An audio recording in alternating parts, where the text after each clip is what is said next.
It's 5 for Friday on May 20th. So I'm going to go over the 5 topics that I found that I wanted to mark to spend a little bit more time in on Sunday when I'm getting organized. A lot of times in the week, we just can't get back and look at everything with how busy things are. So this is my effort to give you a checklist.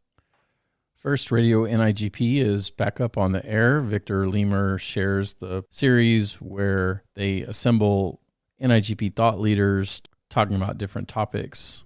This month, it's on the NIGP forum in Boston. The topic reads, any questions/doubts about attending? NIGP is here with a ton of information on the event and why you should attend.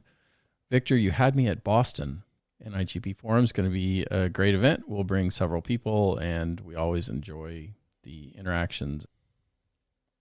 Second, Governing brings history forward with, I thought, an interesting piece on the roots of the National Governors Association and connected it back to Teddy Roosevelt and his long and passionate section of his first annual message to Congress, in which he focused on conservation and extended an invitation to the nation's 46 governors in 1907 to attend in Washington, which first happened in 1908.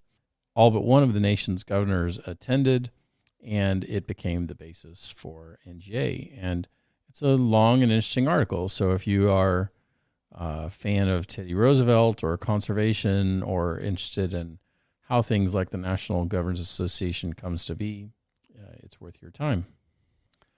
Next, American City and County had a nice overview of the Sustainable Purchasing Leadership Council, which was shared by Susan O'Brien, talking about its more than 180 organizational members in both private sector and public sector, some of its work on one-to-one coaching and support of sustainable procurement programs, as well as award programs and other great content, and talks about some of the ways that the SPLC assists with public sector. I've used SPLC myself on some content work that we did for a city recently and have always found them to be very together and very professional and enjoyed working with them. So check it out to learn more about SPLC. Next, the National Association of State CIOs and State Scoop had some podcast pieces on a couple of CIOs and how they're coming at the ARPA plan and the infrastructure law.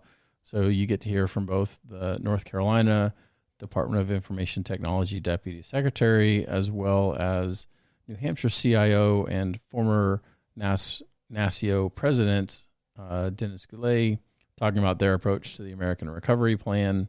Always interested in these topics, and we'll be doing some content on procurement and ARPA in June, so look forward to that. Lastly, this week, across the pond in England, the government has rebooted its plan to reform public sector procurement with the first reading of a new procurement bill last week.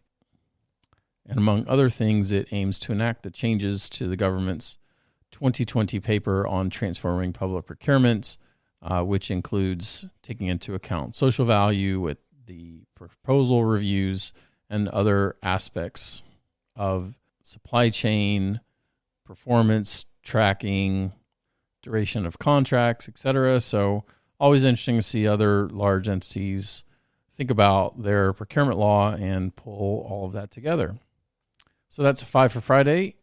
Next week, we will be in Orlando at the Florida Association of Public Procurement Officers Conference, and we'll be there for 3 days or so. So if you are in attendance in Orlando, please reach out and let's find time to connect. And otherwise, have a great week.